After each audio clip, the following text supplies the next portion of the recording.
Well, hello, friends, and I hope you're having a fabulous evening, morning, afternoon, whatever time of day it is that you get to sit back and hang out with us as I tell you part 6 of the fabulous miniseries written by itsyagirlhailey on Reddit No Sleep. And it is such a great story. But first, before I do that, YouTube business.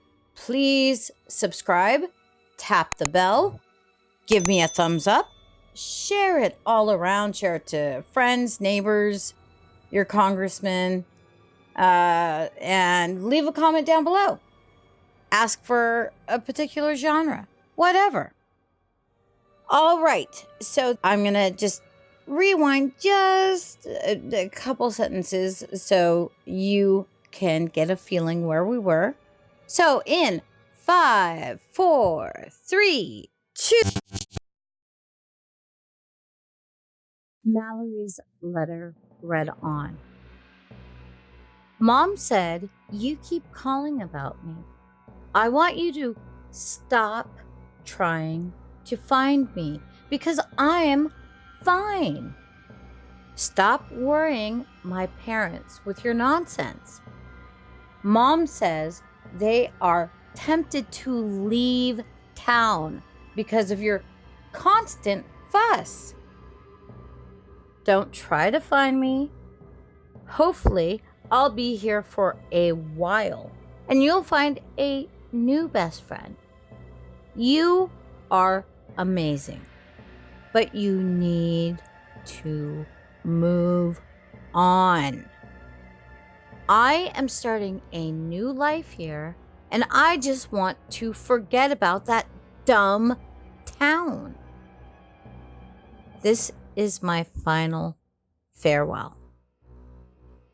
Mallory." I read through the letter and I became angry. At the end of it, I knew it just didn't sound like her. Even though this was her handwriting, I know she wouldn't write something like this to me. People will call me crazy because I won't believe the obvious facts in front of me. But I'm telling you, anyone who is reading this, she would never write to me like this. I've had anxiety and depression, and Mal knew of this. She knew when people spoke to me in the tense where they didn't want me around anymore, it always made me break down. I'm pretty sure I react this way because of previous issues with my dad, but that's another story. She was always careful with what she would say to me.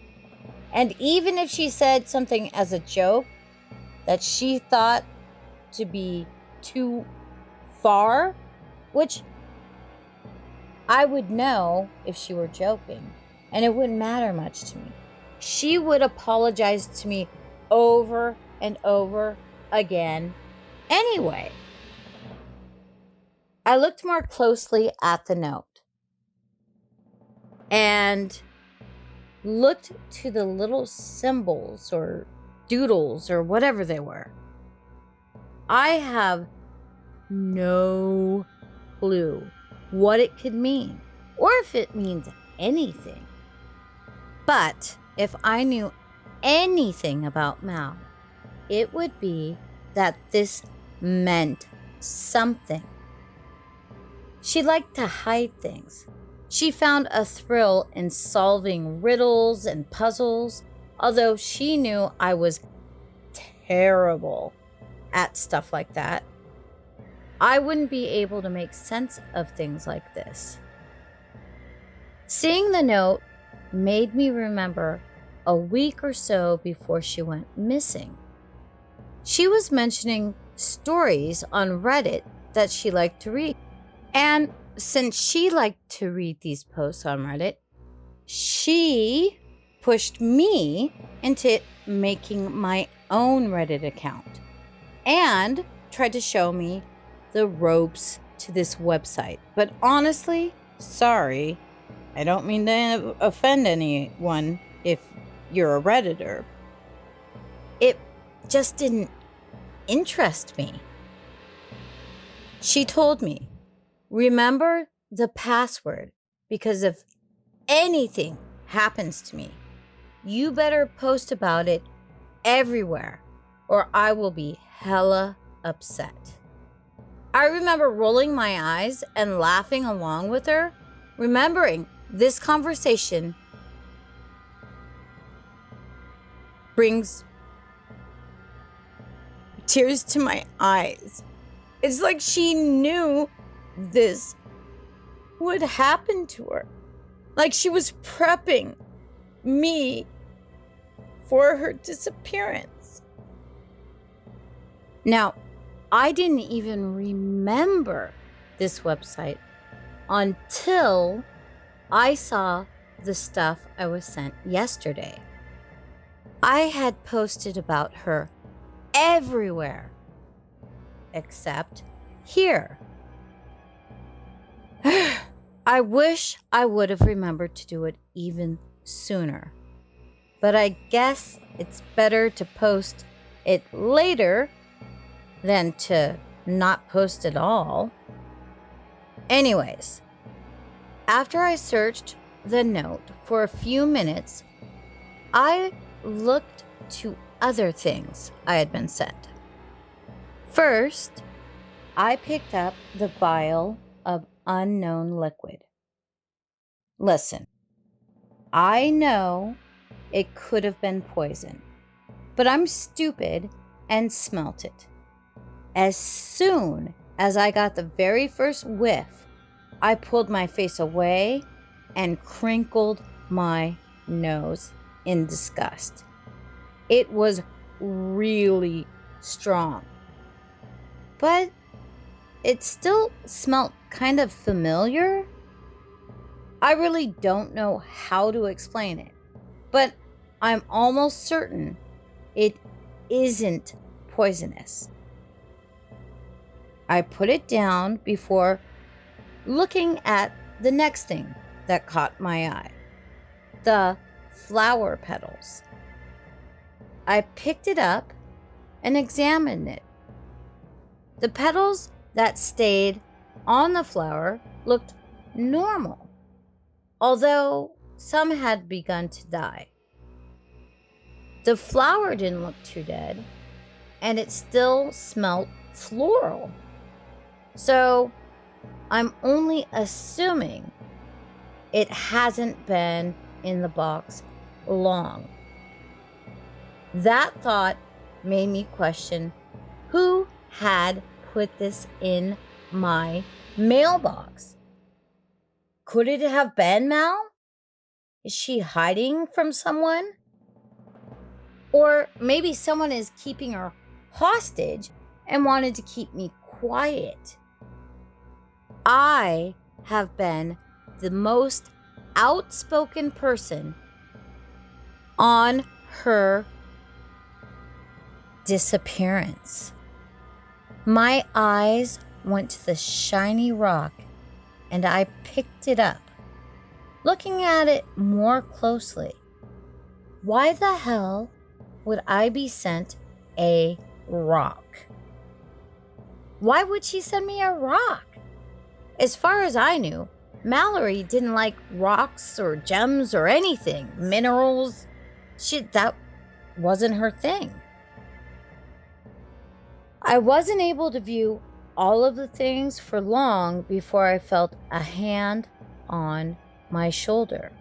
I hadn't heard anyone coming, and I was so far deep in my thoughts, so it frightened me and I screamed. I heard my mom let out a shriek behind me in reply, And as I heard that, I let out a sigh of relief. Hailey, what has gotten into you?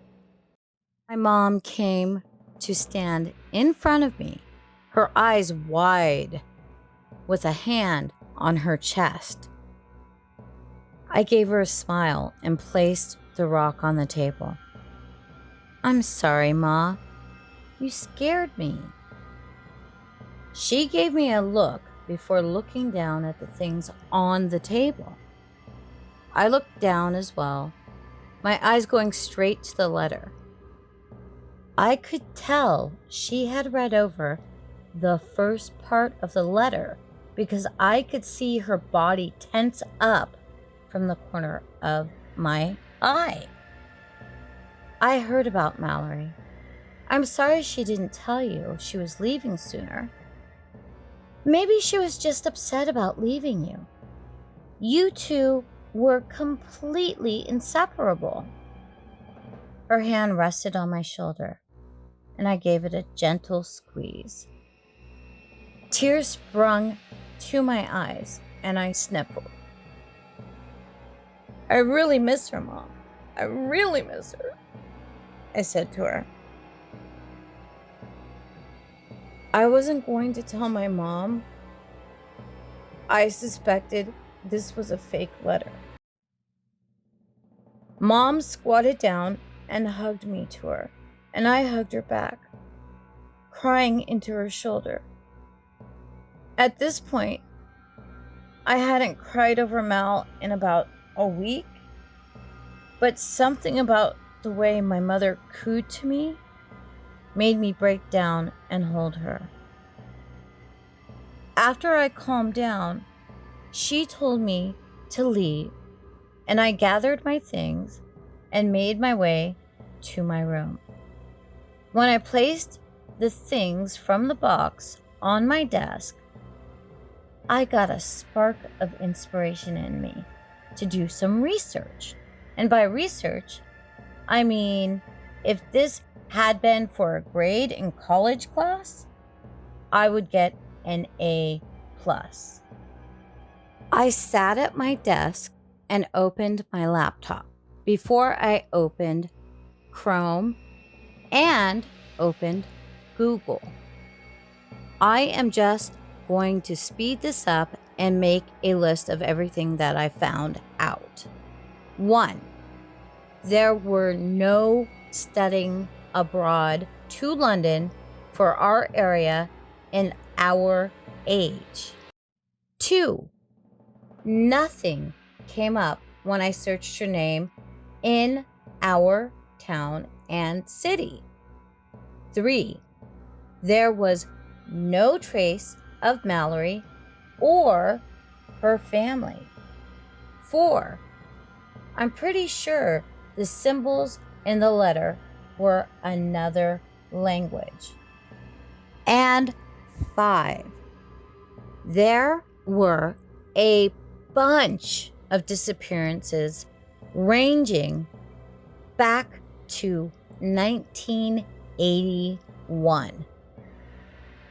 I know this list is small, but it brought me to a whole new theory in my mind. By the time I finished my research, it was evening, and I was very tired. I couldn't find much else on the disappearances, just a few names. A name that really stood out to me was Donnie's. It reminded me to when Mallory had been crying about him that one day, and it all started to connect in my mind. What if something bad happened to Donnie and Mallory saw it happen? What if the same thing that happened to Mallory had happened to Donnie? The thought made my stomach twist, but I can still see the hope. This is a letter. Although the words are not true, it was still in Mallory's handwriting. That meant she was still alive. With the new information, I decided I would take it to Reddit, the website that Mallory trusted. So I did. I posted the first part yesterday and have much more to write than just this. But it's late in the evening and I need to sleep now because I'm getting a little spacey. Some weird stuff happened in class today, and I learned some new stuff that will connect the other stuff in the box. Anyways, expect an update soon. Hopefully by tomorrow.